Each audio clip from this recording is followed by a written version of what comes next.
ಯೇಸುಪಿರಾನ್ ಹೇಳ್ತಾರೆ, ತಟ್ಟುங்கள் ತೆರಕப்படுகிறது, ಕೇಳುங்கள் ಕೊಡುಕப்படுகிறது. ಕೇಳ್ರಿ, ಏನ್ ಕೇಳ್ಬೇಕು ಅಂತ ತಿಳ್ಕೊಂಡ್ ಕೇಳ್ರಿ, ಕೊಡಲ್ಪಟ್ಟೈತೆ. ದುಡ್ಡಿನಲ್ಲಿ ಭೇದ ಭಾವ ಮಾಡ್ಕೊಂಡಿದ್ದಾನೆ, ಆದ್ರೆ ಸೃಷ್ಟಿಯ ನಿಯಮದಲ್ಲಿ ಯಾವುದೂ ಇಲ್ಲ, ಎಲ್ಲದೂ ಒಂದೇ. ಹೋಗ್ಬಿಟ್ಟ, ಅದೇ ಹೇಳ್ತಾರೆ, ಹೋಗ್ಬಿಟ್ಟ, ಅನ್ಯಾಯ ಹೋಗ್ಬಿಟ್ಟ. ಎಲ್ಲಿಗೋದ? ಯಾಕೋದ? ಆಯಸ್ ಯಾರಿಗ್ ಮುಗೀತು? ಯಾಕೆ ಮುಗಿಸ್ಕೊಂಡೆ? ಯಾಕೆ ವಯಸ್ಸಾಯ್ತು? ಹಂಗಾರೆ ಎಲ್ಲರೂ ಪ್ರತಿಯೊಬ್ರು ಏನ್ ಮನುಷ್ಯಪ್ಪ ಆಗಕ್ ಬಂದಿರೋದು, ಏನ್ ಮನುಷ್ಯ ನೀನು ಆಗಕ್ ಬಂದಿಲ್ಲ. ನೀನು ಸೃಷ್ಟಿಕರ್ತನ ನಿಯಮ ಹೆಂಗೈತು ಹಂಗೆ ಇರೋದು. ಆದ್ರೆ ಇವನು ವ್ಯತ್ಯಾಸ ಯಾವ್ದು ಅನ್ಕೊಂಡ್ಬಿಡಿ ಏನಂದ್ರೆ, ನಾನು ಬಡವ ಶ್ರೀಮಂತ ಅಥವಾ ನಾನು ಮೇಲ್ಜಾತಿ ನೀನ್ ಕೀಳ್ಜಾತಿ ಅಂತ ಜಾತಿಗಳಲ್ಲಿ ಭೇದ ಭಾವ ಮಾಡ್ಕೊಂಡಿದ್ದಾನೆ, ದುಡ್ಡಿನಲ್ಲಿ ಭೇದ ಭಾವ ಮಾಡ್ಕೊಂಡಿದ್ದಾನೆ. ಆದ್ರೆ ಸೃಷ್ಟಿಯ ನಿಯಮದಲ್ಲಿ ಯಾವುದೂ ಇಲ್ಲ, ಎಲ್ಲದೂ ಒಂದೇ. ಅದನ್ನ ನೀನ್ ತಿಳ್ಕೊಳ್ಳೋ. ಅದರಲ್ಲಿ ಒಳ್ಳೇದು ಕೆಟ್ಟದ್ದು ಯಾವುದು ಅಂತ ತಿಳ್ಕೊಂಡ್ರೆ ಒಳ್ಳೇದಕ್ಕೆ ಹೋಗ್ತೀಯ, ಕೆಟ್ಟದ್ದು ಅಂದ್ರೆ ಕೆಟ್ಟದಕ್ಕೆ ಹೋಗ್ತೀಯ. ನಾನು ನಿಮಗೆ ಒಂದು ಕ್ವಶನ್ ಕೇಳ್ತೀನಿ. ಚಿಕ್ಕ ಮಕ್ಳು ಸ್ಕೂಲ್ಗೆ ಹೋಗ್ತಾ ಇರ್ತಾರೆ, ಸ್ಕೂಲ್ಗೆ ಹೋಗ್ಬೇಕಾದ್ರೆ ಹೇಳ್ತಾರೆ, ನೋಡು ಅವನು ಪಾಸ್ ಆಗಿದ್ದಾನೆ, ಅದಕ್ಕೆ ಪೊಲೀಸ್ ಆಗ್ಬಿಟ್ಟ, ನೋಡು ಗನ್ ಹಿಡ್ಕೊಂಡು ಶೂಟ್ ಮಾಡ್ತಾನೆ, ಕಳ್ಳು ನಡಿತಾನೆ, ನೀನು ಸ್ಕೂಲ್ಗೆ ಹೋದ್ರೆ ನೀನು ಪೊಲೀಸ್ ಆಗ್ಬೋದು. ಹೇಳಿದಾರಿಲ್ಲ? ನೋಡೋನು MMS ಹೋಗ್ತಾನೆ, ಯಾಕೆ ಗೊತ್ತೇನೋ ಸ್ಕೂಲ್ಗೆ ಹೋಗ್ಲಿಲ್ಲ.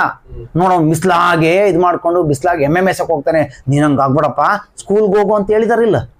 ಅವಾಗ ನಾವು ಸ್ಕೂಲ್ಗೆ ಹೋಗಿದ್ವಿ, ಅದೇ ಇದನ್ನ ಹಿಡ್ಕೊಂಡು ನಾನು ಹೋಗಿ ಪೊಲೀಸ್ ಆಗ್ಬಿಡ್ತೀನಿ, ಡಾಕ್ಟರ್ ಆಗ್ಬಿಡ್ತೀನಿ ಅಂತ ಹೋಗಿ ಕಿತ್ತಾಕ್ಬಿಡ್ತೀವಿ, ಕಡ್ದಾಕ್ಬಿಡ್ತೀನಿ, ಸ್ಕೂಲಿಗೆ ಬಂದಿದೀವಿಲ್ಲ. ಹಂಗೆ ಈ ಜೀವನ ಸ್ಕೂಲಿಗೆ ಬಂದ್ಬಿಟ್ಟಿದೀವಿ ನಾವು. ಜೀವನ ಸ್ಕೂಲಿಗೆ ಬಂದಿದೀವಲ್ಲ. ನೋಡಪ್ಪ, ಈ ಜೀವನ ಸ್ಕೂಲಲ್ಲಿ ನೀನ್ ಎಂಟ್ರಿ ಆಗ್ಬಿಟ್ಟಿದ್ಯಾ, ನೀನ್ ಹಿಂಗಾದ್ರೆ ಹಂಗಾಗ್ತೀಯಾ, ನೋಡಿ ಹಿಂಗಾದ್ರೆ ಹಿಂಗಾಗ್ತೀಯಾ ಅಂತ ಹೇಳ್ಬಿಟ್ಟು ಯಾರನ್ನ ನಮಗ್ ತೋರಿಸಿದಾರ? ಸ್ಕೂಲಿಗೆ ಬಂದ್ಬಿಟ್ಟಿದ್ವಿ, ಬುದ್ಧಿ ಬಂದೈತೆ, ಹೆಂಡತಿ ಮಕ್ಕಳು ಎಲ್ಲ ಬಂದೈತೆ, ಮನೆ ಮಠ ಎಲ್ಲ ಐತೆ, ಇನ್ನ ಮೇಲೆ ಒಂದು ಜೀವನ ಇರ್ಬೇಕಲ್ವಾ? ಅಥವಾ ಇದೇ ಹೆಂಡತಿ ಮಕ್ಕಳು, ಇದೇ ಮೊಮ್ಮಕ್ಕಳು, ಇದೇ ಇದ್ರಲ್ಲಿ ಇರ್ಬೇಕ ನಾವು? ತುಂಬಾ ಜನ ಯೋಚನೆ ಮಾಡೋದಷ್ಟೇ, ಹೆಂಗೋ ಇರೋದಕ್ಕೆ ಮನೆ ಮಾಡ್ಕೊಂಡಿದೀನಿ, ಬ್ಯಾಂಕ್ ಬ್ಯಾಲೆನ್ಸ್ ಇದೆ, ಸಾಯತಂತೆ ಹಿಂಗ್ ಲೈಫ್ ಹೇಳ್ಬಿಟ್ಟು ಆಯ್ತಲ್ಲ, ಹೊರಟೋಗ್ಬಿಡೋಣ ಅಂದ್ರಿ, ಹೋಗ್ತೀಯಲ್ಲ, ಎಲ್ಲಿಗೆ ಹೋಗ್ತೀಯ? ಹೋಗ್ತೀಯಲ್ಲ, ನಿನ್ ಬಾಯಲ್ಲಿ ಬಂತಲ್ಲ ನೀನ್ ಹೋಗ್ತೀನಿ ಅಂತ, ಎಲ್ಲಿಗೆ ಹೋಗ್ಬೇಕು?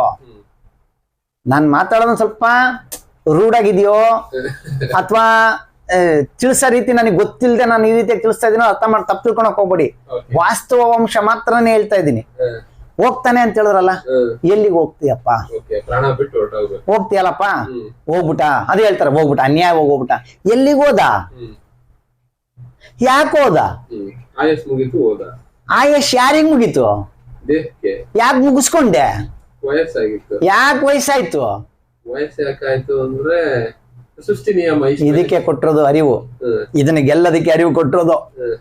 ಬಂದಿದ್ದೆಲ್ಲ ಸ್ವೀಕಾರ ಮಾಡ್ಕೊಂಡು ಹೋಗಲ್ಲ. ಕಷ್ಟ ಬಂದಿತ್ತಂದ್ರೆ ಒದ್ದು ನಿದ್ದು ಹೋರಾಟ ಮಾಡು ಅಂತ ಹೇಳ್ತೀವಿ, ಹೇಳಿ ಅಂತ ಹೇಳ್ತೀವಿ. ಕಷ್ಟ ಬಂದಿತ್ತ ಇದ್ ಮಾಡ್ಕೊಂತಿದ್ಯಾ, ಎದ್ದೋಡ ಅಂತ ಹೇಳ್ತೀವಿ, ಹೋರಾಟ ಮಾಡು ಅಂತ ಹೇಳ್ತೀವಿ. ಹಂಗೆ ವಯಸ್ಸಿಗೆ ಯಾಕೆ ಹೋರಾಡಲ್ಲ, ಸಾವಿಗೆ ಯಾಕೆ ಹೋರಾಡಲ್ಲ? ನಾಳೆ ಸಾವು ಬರುತ್ತೆ ಅಂತ ತಲೆ ಕೊಡಕ್ಕೆ ನಾವು ಕುರಿಗಳ ಹೋರಾಟ ಮಾಡಿ ಗೆದ್ರೆ ಮೃತ್ಯುನ ಜಯಿಸ್ಬಿಡ್ಬೋದು, ಮೃತ್ಯುಂಜಯನಾಗಬಹುದು. ಎಷ್ಟು ವರ್ಷ ಅಂತ ಹೇಳ್ಬೋದು? ಅದೇ ಮೃತ್ಯುನ ಜಯಿಸೋದು ಅಂದ್ರೆ ಅರ್ಥ ಗೊತ್ತಿಲ್ಲ, ಅದಕ್ಕೆ ಇಲ್ಲೇ ಇದಾರೆ, ಇಲ್ಲೇ ಪರ್ಮನೆಂಟ್ ಆಗಿರೋದು ಅನ್ಕೊಂಡ್ಬಿಟ್ಟವ್ರೆ. ಈ ಪ್ರಪಂಚ ಹೆಂಗೆ ಅಂದ್ರೆ ಇಲ್ಲೇ ಇದ್ಬಿಡ್ಬೇಕು, ವಯಸ್ಸ ಇಲ್ಲೇ ಇದ್ಬಿಡ್ಬೇಕು. ರಾಮ್ ಅವ್ರು ಎಲ್ಲಿದ್ದಾರೆ ಸರ್? ರಾಮ್ ಅವರ ಎಲ್ಲಿದ್ದಾರೆ? ರಾಮ್ ಅವರು ಪ್ರಾಣ ಬಿಟ್ರು. ಪ್ರಾಣ ಬಿಟ್ರಾ? ಹೌದು. ಆಂಜನೇಯರ್ ಪ್ರಾಣ ಬಿಟ್ರಾ? ರಾಮ ಪ್ರಾಣ ಬಿಟ್ರು, ಆಂಜನೇಯ ಅವರು ತಪಸ್ನಲ್ಲಿದ್ದಾರೆ ಅಂತ ಎಲ್ಲ. ರಾಘವೇಂದ್ರ ಸ್ವಾಮಿ ಅವರು ಪ್ರಾಣ ಬಿಟ್ರಾ? ಅದು ಜೀವ ಸಮಾಧಿ, ಯೋಗ ಸಮಾಧಿ. ಎಲ್ಲದು ಹಂಗೇನೆ. ಅವು ಡಿಗ್ರಿಗಳು ಅಷ್ಟೇನೆ, ಡಿಗ್ರಿಗಳು ಒಂದೇನೆ. ಅದು ಸ್ಕೂಲಲ್ಲಿ ಪಾಸ್ ಆಗಿದ್ದಾರೆ, ಪಾಸ್ ಅಲ್ಲಿ ಡಿಗ್ರಿಗಳು ಡಿಫ್ರೆಂಟ್ ಆಗಿರ್ಬೋದು. ಯಾವುದು ಫಸ್ಟ್ ರ್ಯಾಂಕು, ಸೆಕೆಂಡ್ ರ್ಯಾಂಕು, ಆ ತರ ಆಗಿರ್ಬೋದು. ಆದ್ರೆ ಅವರೆಲ್ಲರೂ ಪಾಸ್ ಆಗಿರೋರು, ಯಾರು ಫೇಲ್ ಆಗಿರೋರಲ್ಲ. ಅವರೆಲ್ಲರನ್ನು ತೋರಿಸ್ಬೋದು. ನೋಡಪ್ಪ, ಜೀವನದಲ್ಲಿ ಅವರೆಲ್ಲ ಪಾಸ್ ಆಗಿದ್ದಾರೆ. ರಾಘವೇಂದ್ರ ಸ್ವಾಮಿಯವರು ಪಾಸ್ ಆಗಿದ್ದಾರೆ, ಕನಕದಾಸರು ಪಾಸ್ ಆಗಿದ್ದಾರೆ, ಬಸವಣ್ಣವರು ಪಾಸ್ ಆಗಿದ್ದಾರೆ. ನೀನು ಹಂಗಾಗು ಅಂತ ಯಾರನ್ನ ಒಬ್ಬರನ್ನ ಹೇಳಿದಾರೆ ನಮಗೆ? ಫೇಲ್ ಆಗಿರೋದನ್ನ ತೋರಿಸ್ತೀನಿ, ಲಿಸ್ಟ್ ತೋರಿಸ್ತೀನಿ. ನೋಡಿ, ಇವರೆಲ್ಲ ಫೇಲ್ ಆಗಿ ಕೊಳತು ದುರ್ನಾತ ಹಿಡಿದು ಅಲಿತಿದ್ದಾರೆ, ದೆವ್ವಾಗಿ ಅಲಿತಿದ್ದಾರೆ. ಅದಕ್ಕೆ ಸಾಕ್ಷಿ ಸಮೇತ ಕೊಡ್ತೀನಿ ನಿಮಗೆ. ಪಾಸ್ ಆಗಿರೋರು ಹೆಂಗಿದಾರೋ ಹಂಗೆ ಫೇಲ್ ಆಗಿರೋರ್ನ ಲಿಸ್ಟ್ ಕೊಡ್ತೀನಿ ನಿಮಗೆ. ಇವ್ರು ನೋಡಿ, ಇವ್ರ ತರ MMS ಹೋಗ್ತೀಯೋ, ಇವ್ರ ತರ ನೀನು ಇದಾಗ್ತೀಯೋ, ಮಹಾನ್ರಾಗ್ತೀಯೋ. ಯಾಕೆ ಬಂದಿದೀಯ ನೀನು? ನಿಮ್ಮ ಹೆಸರೇನು? ಮನುಷ್ಯ ಅಲ್ತಾನೆ? ಮನುಷ್ಯ ತಾನೆ. ಮನು ಈಶನಾಗ್ಲಿಕ್ಕೆ ಬಂದಿರೋನು. ಮನು ಪ್ಲಸ್ ಈಶನ ಅರ್ಹತೆ ಪಡ್ಕೊಂಡ್ ಬಂದಿರೋ ಅಂತ ನೀನು. ಈಶನಾಗದ್ ಬಿಟ್ಬಿಟ್ಟು ನೀಚನಾಗ ಹೋಗ್ತಿದ್ದೀನಿ ಅಂತ ಹೇಳ್ತಿದ್ಯಾ? ಈಶನಾಗ ಅರ್ಹತೆ ನಿನಗಿರೋದು. ಆಗು ಈಶಾ.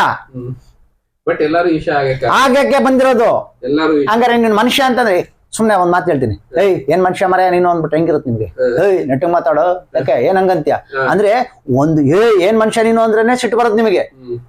ಆಹಾ ಏನ್ ಮನುಷ್ಯಪ್ಪ ಅಂದ್ರೆ ಸಂತೋಷ ಬರುತ್ತೆ. ಹಂಗಾರೆ ನಿನ್ ಮರಿವೇ ಒಪ್ಪಲ್ಲ. ಏಯ್ ಏನ್ ಮನುಷ್ಯ ನೀನು ಅಂದ್ರೆ ಕೆಟ್ಟದ್ದು ಅಂತ ಬಿಟ್ಟು ನಿಮ್ ಮರಿವೇ ಒಪ್ಪಲ್ಲ. ಅದೇ ಹೊಗಳಿದ್ರೆ ಏನ್ ಮನುಷ್ಯಪ್ಪ ಅಂದ್ರೆ ಹಂಗಾರೆ ನೀನ್ ಏನ್ ಮನುಷ್ಯ ಆಗ್ಬೇಕು ಅಂತಂದೆ ಬಂದಿರೋದನ್ನು. ಏಯ್ ಏನ್ ಮನುಷ್ಯ ನೀನು ಅಂತಂದ್ರೆ ಏಯ್ ಯಾಕ ಹೆಂಗನ್ಸತ್ ಮೈಯಾಗೆ ಅಂತಿದ್ರ. ಹಂಗಾರೆ ಕೆಟ್ಟದನ್ನ ಬಯಸಲ್ಲ. ನಿಮ್ ಮನಸ್ಸು ನಿಮ್ ಅರಿವೇ ನಿಮ್ಗೆ ಒಪ್ಪಲ್ಲ. ಹಂಗಾರೆ ಎಲ್ಲರೂ ಪ್ರತಿಯೊಬ್ರು ಏನ್ ಮನುಷ್ಯಪ್ಪ ಆಗಕ್ ಬಂದಿರೋದು. ಏಯ್ ಏನ್ ಮನುಷ್ಯ ನೀನು ಆಗಕ್ ಬಂದಿಲ್ಲ ನೀನು. ಯಾರ್ಗನ ಹೋಗಿ ಆಯ್ತ್ರಿ ನಿಮ್ ಪ್ರಕಾರನೇ ಬರ್ತೀನಿ, ಎಲ್ಲರೂ ಆಗಕ್ಕಾಗಲ್ಲ ಅಂತ ಹೇಳ್ಬಿಟ್ಟು ಯಾರನ್ನ ಒಬ್ಬನಿಗೆ ನಾನು ಬೈತೀನಿ, ಏಯ್ ಏನ್ ಮನುಷ್ಯ ನೀನು ಅಂತ ಅನ್ಬಿಡ್ಲಿ. ಅವನು ಹೌದಪ್ಪ ನನ್ಗೆ ಮನುಷ್ಯ ಅಲ್ಲ, ನಾನು ಪ್ರಾಣಿನೇ ಅಥವಾ ನಾನು ಇವನೇ ಅಂತ ಹೇಳ್ಬಿಟ್ಟು ಒಪ್ಕೊಂಡು ಹೋಗ್ಬಿಡ್ಲಿ. ಒಪ್ಕೊಂಡು ಹೋಗ್ತಾನ? ವಾಸ್ತವ ನನ್ಗೆ ಲಾಜಿಕ್ ಬೇಕು. ನನಗೆ ಮತ್ತೆ ಲಾಜಿಕಲ್ ಒಪ್ಪಲ್ಲ, ನನ್ ಕೈಲಿ ಆಗಲ್ಲ ಅಂತ ನೀನ್ ಹೇಳಿ ಅಂತ ಒಪ್ಕೊಂಡೋಗ್ ಹೋಗ್ತಿದ್ದೀರಾ? ದಾರಿ ಗೊತ್ತಿಲ್ಲ ಹೇಳ್ತಿದ್ದೀನಿ ನಾನು, ಹೇಳ್ತೀನಿ ಕರೆಕ್ಟ್. ದಾರಿ ಗೊತ್ತಿಲ್ಲ, ಯಾರು ನಮಗೆ ವಿಚಾರ ಹೇಳಿಲ್ಲ, ಅದಕ್ಕೆ ನಾವು ಹಿಂಗಿದೀವಪ್ಪ. ದಾರಿ ತೋರ್ಸು ಅಂತ ಕೇಳ್ರಿ, ದಾರಿ ತೋರ್ಸು ಅಂತ ಹುಡ್ಕೊಂಡೋಗ್ರಿ. ನೋಡಿ ಇವ್ರು ಹೇಳ್ತಾರೆ, ಯೇಸುಪಿರನ್ ಹೇಳ್ತಾರೆ, ತಟ್ಟಂಗಳ್ ತೆರಕப்படுகிறது, ಕೇಳುಂಗಳ್ ಕೊಡುಕப்படுகிறது. ಕೇಳ್ರಿ, ಏನ್ ಕೇಳ್ಬೇಕು ಅಂತ ತಿಳ್ಕೊಂಡ್ ಕೇಳ್ರಿ. ಕೊಡಲ್ಪಟ್ಟೈತೆ ಸೃಷ್ಟಿ, ಯಾವ್ದು ನಿನಗೆ ಕೊಡಲ್ಲ ಅಂತ ಹೇಳಲ್ಲ ರೀ. ಜುಜುಬಿ ಸಂಬಳ ಇಲ್ಲ ಅಂತ ಹೇಳ್ಬಿಟ್ಟು ಸಂಬಳ ಕೊಡ್ತದೆ. ಜುಜುಬಿ ಆರೋಗ್ಯ ಸರಿ ಇಲ್ಲ ಅಂದ್ರೆ ಆರೋಗ್ಯ ಕೇಳಕ್ ಹೋಗ್ತೀರಾ, ದೇವ್ರ ಹತ್ರ ಹೋಗ್ತೀವಿ, ಅದನ್ನ ಕೇಳಿ ಪಡ್ಕೊಂಡ್ವಿ ಅಂತ ಸಂತೋಷ ಪಡ್ತೀವಿ. ದೇವ್ರು ನನಗೆ ಕೊಟ್ಬಿಟ್ಟು ಅಂತ ಹೇಳ್ಬಿಟ್ಟು ಕಮಿಷನ್ ಬೇರೆ ಕೊಡ್ತೀವಿ, ಪರ್ಸೆಂಟೇಜ್ ಕೊಡ್ತೀವಿ ನಾವು, ಅರಿಕೆ ಅಂತ ಹೇಳ್ಬಿಟ್ಟು ಹೆಸರು ಹೇಳ್ಕೊಂಡು. ಅದನ್ನೆಲ್ಲ ಕೇಳಿ ಸಂತೋಷ ಸಿಕ್ತು ನನಗೆ ಅಂತ ಕೇಳ್ಕೊಂತೀರಲ್ಲ, ಕೇಳ್ಬೇಕಾದ್ದು ಕೇಳ್ರಿ. ಏನ್ ಕೇಳ್ಬೇಕು? ಅದನ್ನ ಕೇಳ್ರಿ ನೀವು.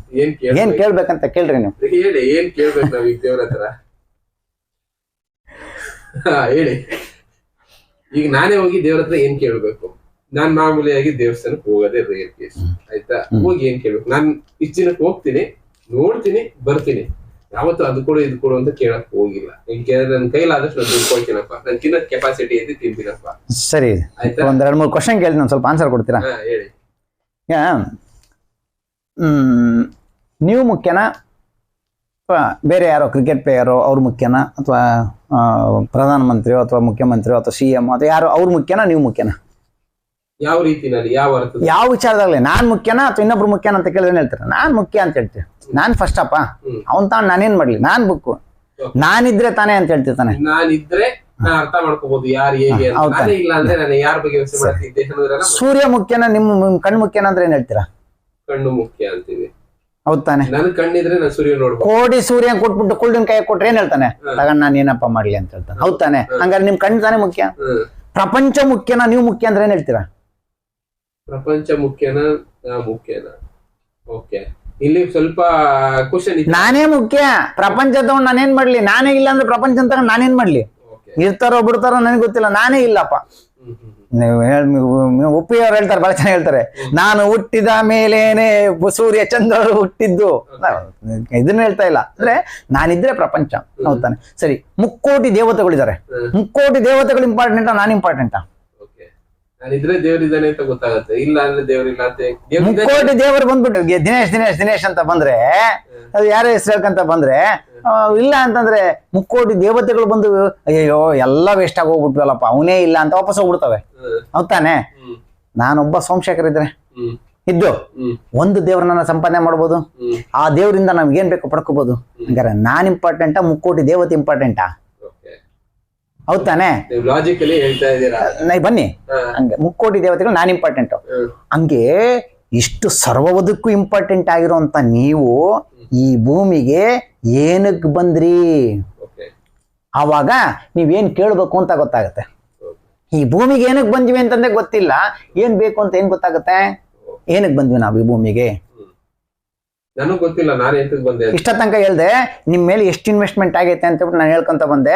ನಿಮ್ ಮೇಲೆ ಸರ್ವವನ್ನು ಇನ್ವೆಸ್ಟ್ಮೆಂಟ್, ಇಡೀ 84 ಲಕ್ಷ ಜೀವರಾಶಿಯಿಂದ ಹಿಡಿದು ಎಲ್ಲಾದು ರುಚಿ, ಎಲ್ಲದು ಕಣ್ಣೋದು, ಕೇಳೋದು, ನೋಡೋಂತ ಶಬ್ದಗಳಿಂದ ಹಿಡಿದು ಎಲ್ಲ ಶಬ್ದಗಳು ನಿಮ್ಮ ಒಳಗಡೆ ಇಟ್ಟು ಹಿಡಿದೇ ಇದ್ರೆ ನಮ್ಗೆ ಬರ್ತಿತ್ತ ಇದು ಕೋಗಿಲೆ ಸೌನು ಇಂಥ ದಿನೇಶ್ವರ ಧ್ವನಿ ಅಥವಾ ಇನ್ನೊಬ್ಬರ ಧ್ವನಿ ಅಂತ ಪ್ರತಿಯೊಂದು ಕಂಡು ಹಿಡ್ಕೊಳುತ್ತೆ. ರಾಗಗಳು ಇಂಥ ರಾಗ ಇಂಥ ಧ್ವನಿ ಹಿಂಗೆ ಅಂತ, ಇದು ನೀರು ಬೀಳುತ್ತೆ, ಇದು ಪ್ರಾಣಿ ಹರಿಸುತ್ತೆ, ಇದು ಕೋಗಿ ಹರಿಸುತ್ತೆ, ಕಾಗೆ ಹರಿಸುತ್ತೆ, ಎಲ್ಲ ಪ್ರತಿಯೊಂದು ಇಂಥವರೇ ಮಾತಾಡ್ತಾರೆ, ಇದು ಇಂಥ ರಾಗದಲ್ಲೇ ಆಡ್ತಾರೆ, ಎಲ್ಲದೂ ಕೇಳ್ಕೊಂಡೈತೆ. ಹಂಗಾರೆ ನಮ್ಮ ಒಳಗಡೆ ಇರೋದಕ್ಕೆ ತಾನೇ ಗೊತ್ತಾಗ್ತಿರೋದು. ನಾ ಕಿವುಡ ಇದ್ದೀನಪ್ಪ, ನನಗೆ ಆ ಎಕ್ವಿಪ್ಮೆಂಟ್ ನಮ್ಮ ಒಳಗಡೆ ಇಲ್ಲ, ಬಂದು ಎಂತೆಂಥ ರಾಗವಾಗಿ ಹೇಳಿದ್ರೆ ನಮ್ಗೆ ಏನೋ ಉಪಯೋಗ ಆಗುತ್ತಾ ಅಂದ್ರೆ ಆ ಎಕ್ವಿಪ್ಮೆಂಟ್ ಇರೋದಕ್ಕೆ ತಾನೇ ನಮಗೆ. ಹಂಗಾರೆ ಅದನ್ನೆಲ್ಲ ಬಳಸ್ಕೊಂತಿದೀವಲ್ಲ ನಾವು, ಇದನ್ನೆಲ್ಲ ಬಳಸ್ಕೊಂತಿದೀವಿ, ತಿನ್ಬೇಕಾದ್ರೆ ರುಚಿ ರುಚಿ ಬಳಸ್ಕೊಂತಿದೀವಿ, ನೋಡ್ಬೇಕಾದ್ರೆ ಎಂತೆಂಥ ದೃಶ್ಯ ನೋಡ್ತೀವಿ, ವಾಸನೆ ಒಳ್ಳೊಳ್ಳೇದ್ ನೋಡ್ತಿದೀವಿ, ಎಲ್ಲದೂ ಮಾಡ್ತಿದೀವಿ.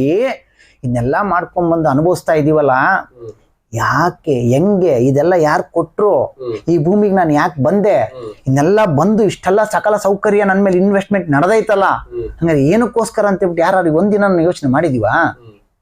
ಅದಿರ್ಲಿ ಬಿಡಿ. ನೀವ್ ಯಾರು ಸರ್? ನೀವು ದಿನೇಶ್, ಹೂ ಆರ್ ಯು? ಯಾರು ನೀವು? ನಾನು